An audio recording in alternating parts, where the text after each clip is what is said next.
Welcome student, বেদাঙ্ক.com এ তোমাদেরকে স্বাগত। আমি প্রিন্সিপিয়া ম্যাম, তোমাদের ম্যাথমেটিক্স টিচার। চলে এসেছি একটি নতুন অঙ্ক নিয়ে। চলো দেখে নেওয়া যাক। সমাকলন করো integration √2 + sin 3t * cos 3t dt। তাহলে এখানে আমরা প্রথমেই ধরে নিই 2 + sin 3t = z, or sin 3t এর ইন্টিগ্রেশন ডিফারেন্সিয়েশন দেখো হয় cos 3t * 3 আর 2 এর ডিফারেন্সিয়েশন 0।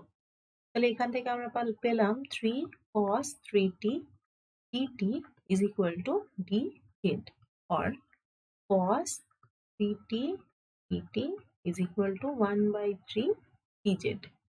তাহলে এখানে দেখো আমরা লিখতে পারছি √z * 1/3 dz। তাহলে 1/3 বাইরে থাকে, ইন্টিগ্রেশন √z মানে z⁻½ dz = 1/3 z⁻½ + 1 মানে 3/2 by 3/2 plus c = 1/3 * 2/3 z এর ভ্যালু এবার পুট করছি 2 + sin 3t ⁻³ 3/2 plus c। এখানে c কে আমরা কি বলবো? Integration constant. তাহলে লিখে ফেলি integration constant.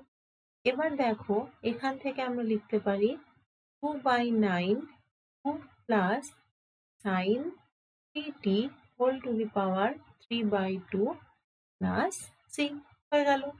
Thank you for watching বেদাঙ্ক.com। আরো নতুন নতুন অঙ্কের সমাধান পেতে অবশ্যই বেদাঙ্ক.com ব্রাউজ করো।